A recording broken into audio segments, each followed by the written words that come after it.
الحمد لله وحده والصلاة والسلام على من لا نبي بعده أما بعد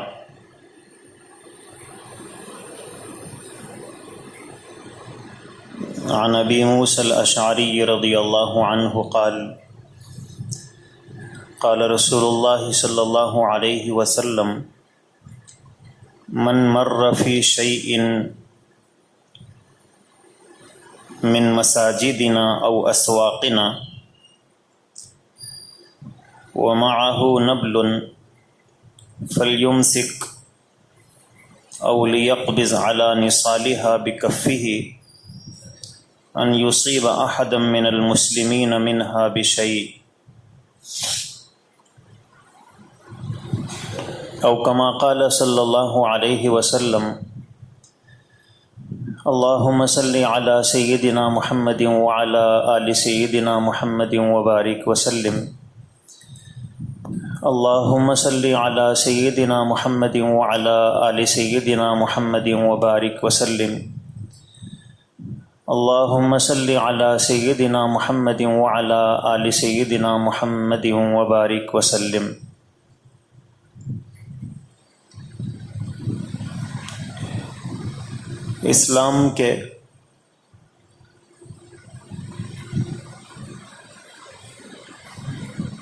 اسلام کی تعلیمات کے 5 شعبے ہیں.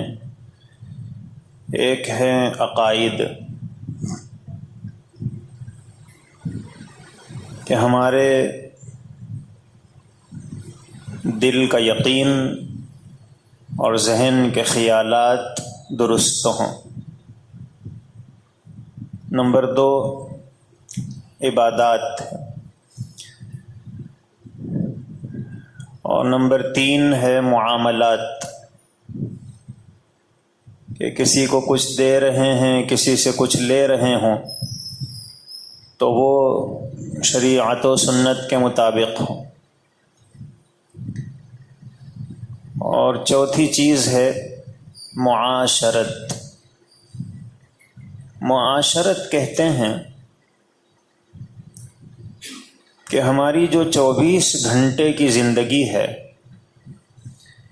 اور صبح سے شام تک کے اعمال ہیں،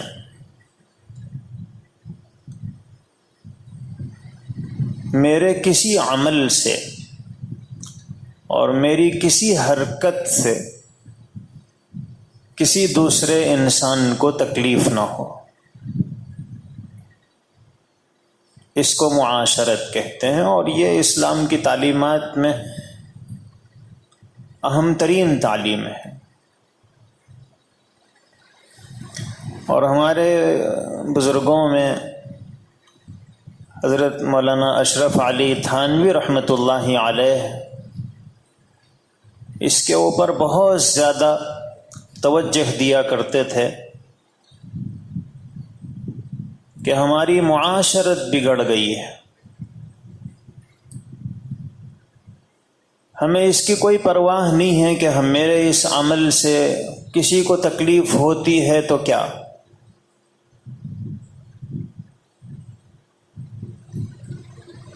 چنانچہ وہ فرمایا کرتے تھے کہ اگر کسی کو بزرگ بننا ہے تو وہ جہاں چاہے جائے، لیکن انسان بننا ہے تو میرے پاس آئے. انسان بننا ہے تو میرے پاس آئے. تو اذکار اور تسبیحات کا پڑھ لینا یہ آسان ہے کہ آدمی صبح بھی ذکر کی، تسبیحات کی پابندی کر رہا ہے، شام میں بھی اذکار میں لگا ہوا ہے، چلتے پھرتے بھی وہ ذکر و تسبیح میں مشغول ہے. یہ آسان ہے. اور انسان بننا اس سے زیادہ مشکل ہے. اور آدمی انسان بنتا ہے اس وقت جب معاشرت کی جو تعلیمات ہیں اس کو اپنے اوپر نافذ کرنے کی کوشش کرے. کہ میرے کسی حرکت سے، کسی عمل سے دوسروں کو تکلیف نہ ہو۔ اور شریعت اسلامیہ میں اس کی بہت زیادہ اہمیت دی گئی ہے کہ ہمارے کسی عمل سے کسی کو تکلیف نہ ہو۔ حجر اسود یہ یمین اللہ فی الارض ہے، زمین میں اللہ کا سیدھا ہاتھ ہے، اتنی اس کو اہمیت دی گئی ہے۔ یہ مطلب نہیں ہے کہ جیسے ہمارا ہاتھ ہوتا ہے ویسا یہ اللہ کا ہاتھ، یہ ایسے ہی ہے جیسے کعبۃ اللہ کو بیت اللہ کہا گیا ہے، اللہ کا گھر۔ اس کا مطلب یہ نہیں ہے کہ ہم جیسے اپنے گھر میں رہتے ہیں اللہ وہاں رہتے ہیں۔ تو اللہ کی طرف اس کی نسبت اس کی شرافت کے لیے کہ یہ بہت باعزت چیز ہے۔ تو اللہ نے اس کو اس کی شرافت کے لیے کوئی بھی لفظ استعمال کیا جا سکتا تھا کہ حجر اسود مجھے بہت پسند ہے، حجر اسود ایک فضیلت کا پتھر ہے، حجر اسود ایک اونچا مقام ہے اللہ کے پاس اس کا۔ بہت سارے الفاظ بولے جا سکتے تھے، لیکن اللہ تعالی نے اس کی شرافت، اس کی اہمیت کو بیان کرنے کے لیے اپنے سیدھے ہاتھ سے اس کو تعبیر کیا کہ جیسے آدمی کا سیدھا ہاتھ بھی دو ہوتے ہیں، ایک بایاں ہاتھ، جبکہ اللہ کا کوئی بایاں اور سیدھا نہیں ہے۔ یہ تو انسانوں کے ہوتے ہیں کہ ادھر سیدھا ہے ادھر بایاں ہے، اللہ تو سمت سے بھی پاک ہیں، جہت سے بھی پاک ہیں۔ تو اس لیے اللہ کا کوئی سیدھا ہوگا اور کوئی لیفٹ سائڈ کا ہاتھ ہوگا، یہ تو سمت اور جہت جس کے ساتھ لگی ہوئی ہوتی ہے اس کی خصوصیت ہے۔ اور اللہ تعالی جہت سے بھی پاک ہیں، سمت سے بھی پاک ہیں۔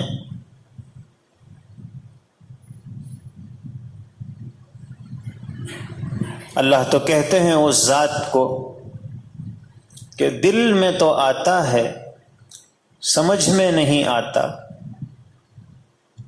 بس جان گیا میں تیری پہچان یہی ہے۔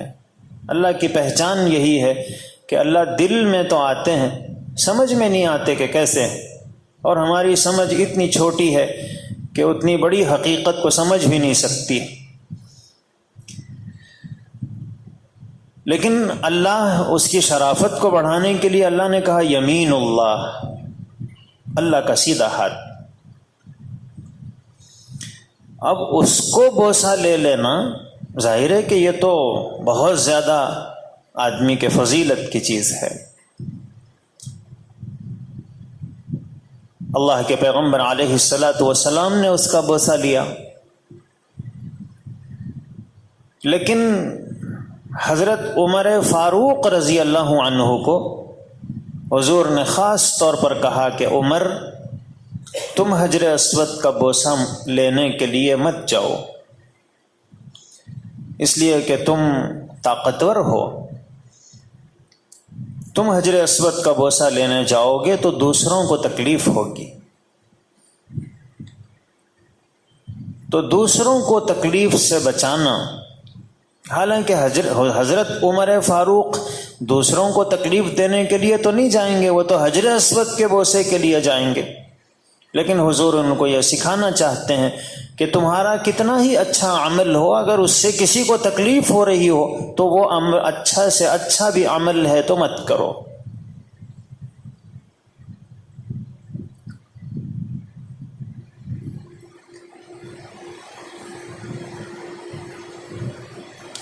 حضرت ابو موسیٰ اشعری رضی اللہ عنہ فرماتے ہیں کہ رسول اللہ صلی اللہ علیہ وسلم نے فرمایا من مر فی شیء من مساجدنا او اسواقنا، جو بھی مسجدوں کے پاس سے یا بازاروں میں سے گزرے، ومعہ نبل، اور اس کے ساتھ تیر ہے، اور عربوں کے ہاتھ میں عام طور پر تیر کمان ہوتی تھی، ہتھیار ساتھ میں لے کر چلتے تھے۔ تو حضور نے فرمایا فَلْيُمْسِكْ أَوْ لِيَقْبِضْ عَلَى نِصَالِهَا بِكَفِّهِ۔ تو اب تیر جو ہوتا ہے اس کے ایک طرف کا جو حصہ ہوتا ہے اس کو لکڑی لگی ہوئی ہوتی ہے، اور دوسرا جو حصہ ہوتا ہے وہ نوکدار ہوتا ہے، اور اسے کمان میں کھینچ کر پھر چھوڑا جاتا ہے تو وہ سیدھا جا کر دشمن کو لگتا ہے، تو اس کا سامنے والا جو حصہ ہے وہ نوکدار ہوتا ہے۔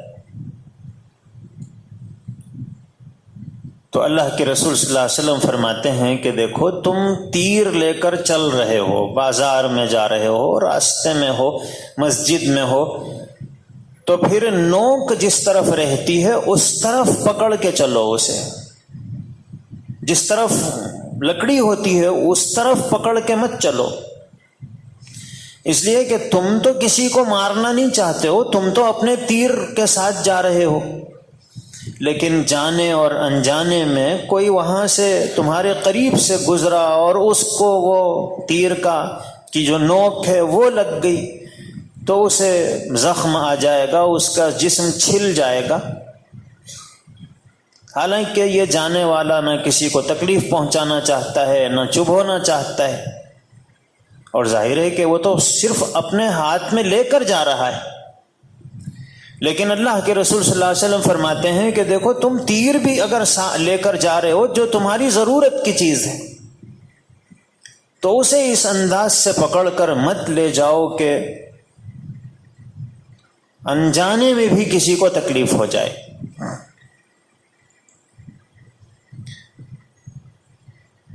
اور یہ بھی ہو سکتا ہے کہ کسی کو نشان نہ لگے، زخم نہ آئے،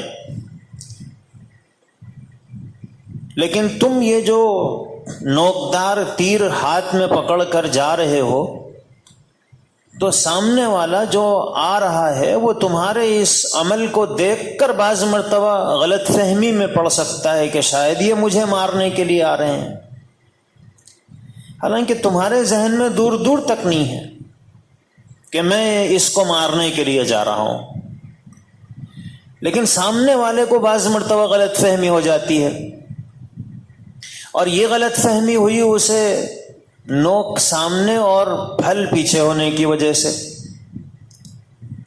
اب وہ آئے گا نہ تم اس کو مارو گے، اس لیے کہ تمہاری تو پہلے سے کوئی نیت نہیں ہے کہ مجھے اسے مارنا ہے، لیکن وہاں سے تمہارے قریب سے گزرنے تک اس کے ذہن میں جو یہ خیال چلتا رہا کہ کہیں یہ مجھے مارنے کے لیے نہ آ رہا ہو، تو اس سے اس کو جو تکلیف ہوئی ہے اللہ کے رسول صلی اللہ علیہ وسلم اس سے بچانا چاہتے ہیں کہ دیکھو تمہارے کسی بھی عمل سے، حالانکہ تمہارا یہ اپنا عمل ہے، لیکن سامنے والے مسلمان کو تھوڑی دیر کے لیے ذہنی طور پر تکلیف ہوئی ہے کہ یہ شاید مجھے مارنے کے لیے آ رہا ہے، اور حقیقت کچھ بھی نہیں تھی۔ اللہ کے رسول صلی اللہ علیہ وسلم فرماتے ہیں کہ اس طرح بھی کسی مسلمان کو تمہارے عمل سے تکلیف نہیں ہونی چاہیے۔ حضرت ابو قتادہ حارث ابن ربعی کہتے ہیں کہ رسول اللہ صلی اللہ علیہ وسلم نے فرمایا انی لاقوم الی الصلاۃ، میں نماز شروع کرتا ہوں، وارید ان اطول فیہا، اور میں چاہتا ہوں کہ قراءت کچھ لمبی کروں، فاسمع بکاء الصبی، پھر میں کسی بچے کے رونے کی آواز سنتا ہوں، فاتجوز فی صلاتی، تو میں اپنی نماز کو مختصر کر دیتا ہوں، کراہیت ان اشق علی امہ، صرف اس کو ناپسند کرتے ہوئے کہ کہیں اس کی ماں کو میری قراءت کے لمبا کرنے سے تکلیف نہ ہو، کہ اسی ماں کو تکلیف ہوگی۔ اب ظاہر ہے کہ ماں جو آئی ہے وہ بھی نماز پڑھنے کے لیے آئی ہوئی ہوگی، اور اللہ کے رسول صلی اللہ علیہ وسلم کی قراءت وہ تو ظاہر ہے کہ اتنی پرسوز اور اتنی بہترین ہوتی تھی کہ صحابہ سننا چاہتے تھے، محسوس ہی نہیں ہوتا تھا کہ حضور لمبی قرات کر رہے ہیں۔ حضور کی قرات کی صفات صحابہ نے بتلائی کہ حضور قرات لمبی کرتے تھے، لیکن پتہ نہیں چلتا تھا کہ قرات لمبی آپ نے کی ہے، وہ مختصر معلوم ہوتی تھی۔ تو اللہ کے رسول صلی اللہ علیہ وسلم کی قراءت کی تو خصوصیت یہ تھی کہ وہ لمبی بھی ہوتی تو مختصر معلوم ہوتی تھی، اور اللہ کے نبی صلی اللہ علیہ وسلم نماز جیسی عبادت، سارے کاموں کو چھوڑ کر نماز کے لیے آئے ہیں، اور اللہ کے رسول صلی اللہ علیہ وسلم اسی نماز کی قراءت کو مختصر کر دیتے تھے کہ بس کسی ماں کو تکلیف نہ ہو۔ اتنا خیال کہ ہمارے کسی عمل سے، چاہے وہ نماز جیسی عظیم الشان عبادت کیوں نہ ہو، اللہ کے پیغمبر علیہ الصلاۃ والسلام کے زمانے میں ایک صحابی تھے حضرت معاذ ابن جبل، اور حضرت معاذ ابن جبل جو ہیں یہ بہت علم والے صحابی تھے، اور قیامت کے دن جہاں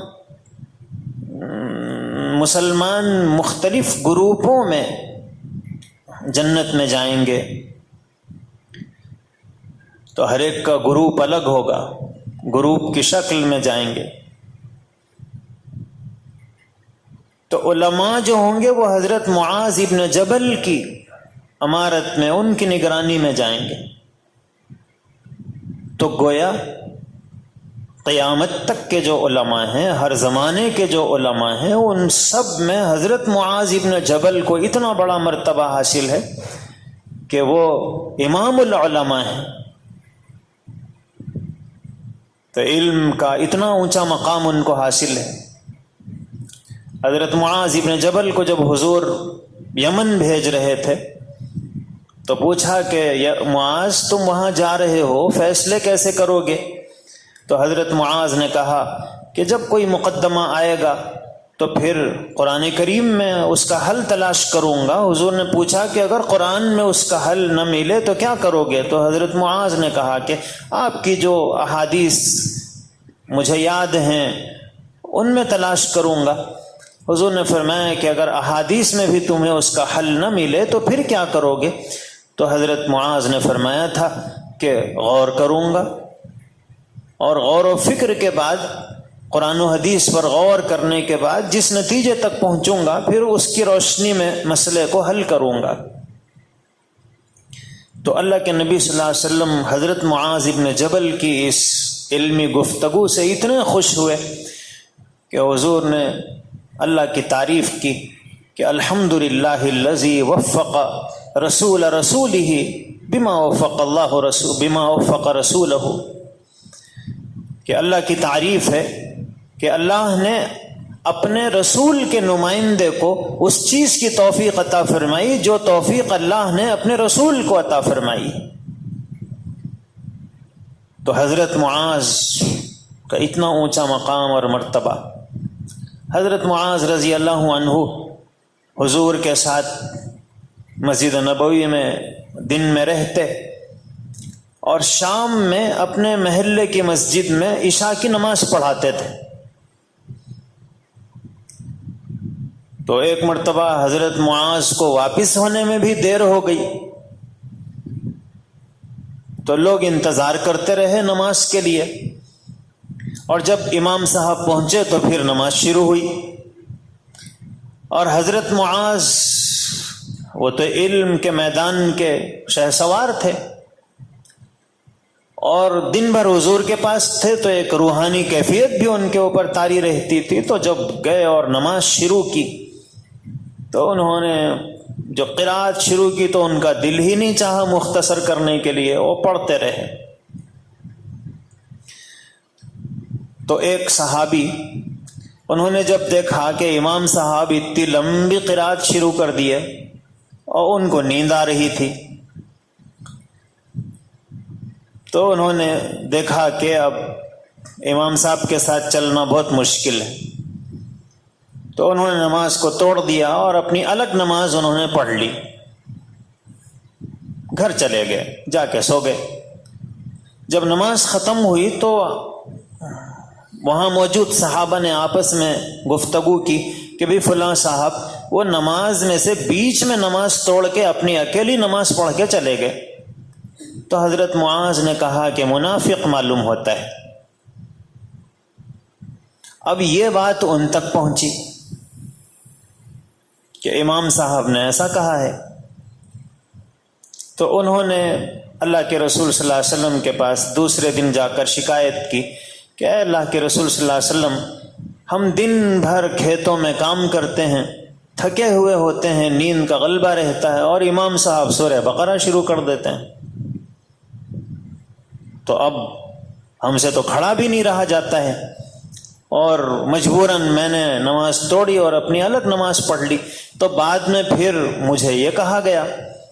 تو اللہ کے رسول صلی اللہ علیہ وسلم نے حضرت معاذ ابن جبل کو بلایا، اور حضور کے چہرہ بالکل لال ہو گیا تھا، اور حضور نے کہا انت فتان یا معاذ،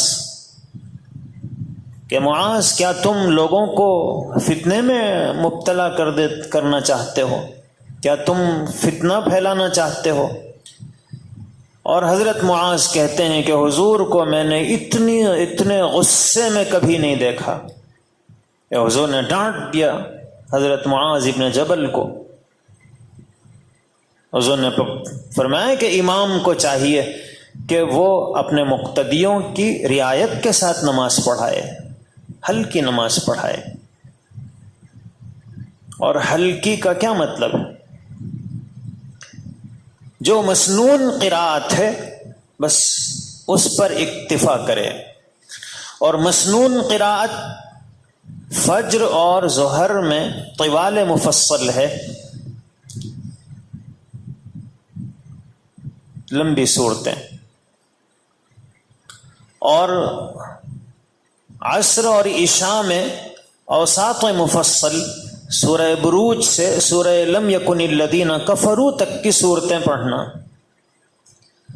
اور مغرب میں قصار مفصل، کہ چھوٹی چھوٹی جو صورتیں ہیں وہ مغرب میں پڑھی جائیں.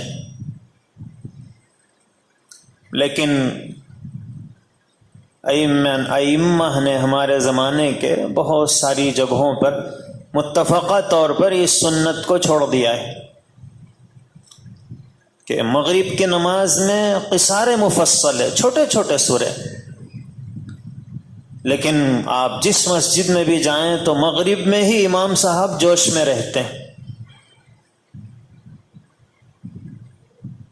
بس کہیں سورہ رحمان میں سے کوئی آیت تلاوتیں، اس میں سے کچھ آیتوں کی تلاوت ہو رہی ہے کسی اور بڑے سورے میں سے، تو یہ مسنون نہیں. اور ظہر میں انا اعطینا اور قل هو اللہ سے کام چل جاتا ہے. جو مغرب میں پڑھنا چاہیے وہ ظہر میں پڑھتے ہیں. اس لیے کوئی وضو کر رہا تو آنے تک دوسری رکعت چلتی، اتنا جلدی ختم ہو جاتی ہے وہ پہلی رکعت. تو بہرحال مسنون جو قراءت ہے اس کو بس وہ لمبی نہیں ہے، وہ ہلکی ہی ہے، اس کو اختیار کرے اور اس سے زیادہ لمبی قراءت نہ کرے. تو حضور نے جماعت کی نماز میں بھی لوگوں کو تکلیف نہ ہو، نماز پڑھنے والوں کو نماز سے تکلیف نہ ہو، اس کا بھی خیال رکھا. حالانکہ پڑھنے والے بھی نماز پڑھ رہے ہیں، پڑھانے والا بھی نماز پڑھ رہا ہے، اور ہر ایک کے دل کی خواہش ہے کہ اس کے بدلے جنت ملے. نماز پڑھ رہے ہیں تاکہ جنت مل جائے. لیکن اس میں بھی اللہ کے رسول صلی اللہ علیہ وسلم نے انسانیت سکھائی ہے اور دوسروں کو تکلیف سے بچانے کا سبق دیا کہ اس میں بھی تمہیں ایسا کوئی عمل نہیں کرنا چاہیے جس سے دوسرے انسانوں کو تکلیف ہو. سبحان الملک الاعلی الوہاب. اللہم صلی علی سیدنا محمد وعلی آل سیدنا محمد وبارک وسلم. اللہ ظاہر میں ہم آپ کے بندے، حقیقت میں نہایت گندے ہیں. اللہ اپنے فضل سے، اپنے کرم سے ہم سب کو بندگی کا سلیقہ عطا فرما. اللہ شرمندگی والے اعمال سے ہماری حفاظت فرما. اللہ برے دن سے، بری بات سے، بری رات سے ہماری حفاظت فرما۔ اے اللہ ایمان کے مل جانے کے بعد اس کے چھن جانے سے ہماری حفاظت فرما۔ اے اللہ اعمال کی توفیق کے ملنے کے بعد اخلاص کی دولت کی محرومی سے ہماری حفاظت فرما۔ اے اللہ آپ نے بڑی محبتوں کے ساتھ ہمیں اے اللہ انسانوں میں شامل فرمایا اور نبی کریم صلی اللہ علیہ وسلم کی امت میں اے اللہ مبعوث فرمایا۔ اے اللہ آپ کا شکر، اور اے اللہ آپ کے احسان کا اے اللہ اس کا جتنا شکر ادا کریں کم ہے۔ اے اللہ جس فضل سے، جس کرم سے آپ نے یہ نعمتیں عطا فرمائی، اے اللہ اسی کرم سے اپنے ایمان کو سنبھالنے کی توفیق دے دیجئے۔ اے اللہ اعمال پر جمنا آسان فرما دیجئے، اخلاص کی دولت سے ہاتھ دھو بیٹھنے سے ہماری حفاظت فرمائیے۔ اے اللہ اعمال کرنا چاہتے ہیں لیکن اے اللہ نفس کے تقاضے درمیان میں آ جاتے ہیں۔ اے اللہ غلط ماحول کی، اے اللہ تیز و تند ہواؤں میں بہہ پڑتے ہیں۔ اے اللہ شیطان ہمیں اپنے ارادوں میں ناکام بنا دیتا ہے، لیکن اے اللہ اگر آپ کی رسی کسی کے ہاتھ میں اے اللہ ہو اور وہ اسے مضبوطی سے تھام لے، سارے مسائل اس کے حل ہو جائیں۔ لیکن اے اللہ یہ توفیق تو آپ دیا کرتے ہیں۔ اے اللہ توفیق دے دیجئے، اللہ ایمان کامل نصیب فرما دیجئے، سچا یقین عطا فرمائیے۔ اے اللہ اپنا اتنا خوف نصیب فرمائیے جو ہمارے اور آپ کی نافرمانیوں کے درمیان حائل بن جائے۔ اے اللہ اپنی اتنی محبت ہمیں عطا فرمائیے کہ آپ کی محبت ہمارے سینے میں اسی غالب اور اے اللہ ایسی جوش میں پیدا ہو جائے کہ آپ کی نیکیوں تک پہنچنا ہمارے لیے آسان بن جائے۔ اے اللہ فضل فرما دیجئے، کرم فرما دیجئے۔ اے اللہ جو زندگی گزری اپنے فضل سے، اپنے کرم سے، اے اللہ اس میں جو چھوٹے چھوٹے ٹوٹے پوٹے اعمال ہوئے ہیں ان کو بہانہ بنا کر آئندہ کی زندگی کو بہتر بنانے کی توفیق دے دیجئے۔ اے اللہ جو گناہ ہوئے اپنے فضل سے معاف فرما دیجئے۔ اے اللہ اب بچی کچھ زندگی میں کچھ ایسے کام کرنے کی توفیق دیجئے جس سے آپ راضی ہو جاتے ہیں، خوش ہو جاتے ہیں۔ یعنی معلوم نہیں زندگی کی شام کب ہو جائے اور کتاب زندگی کس وقت بند کر دی جائے۔ اے اللہ اس سے پہلے اپنی زندگی کو صاف ستھری بنانا ہم سب کے لیے آسان فرما دیجئے۔ اے اللہ ہم سب کے دلی تمناؤں اور مرادوں کو اپنے فضل سے، اپنے کرم سے، غیب کے خزانوں سے پورا فرما دیجئے۔ اے اللہ ہم نے جو مانگا عطا فرما دیجئے، اور جو مانگنے سے رہ گیا اپنے فضل سے نصیب فرما۔ ہماری ان دعاؤں کو اپنے فضل و کرم سے قبول فرما۔ سبحان ربک رب العزۃ عما یصفون وسلام علی المرسلین والحمد للہ۔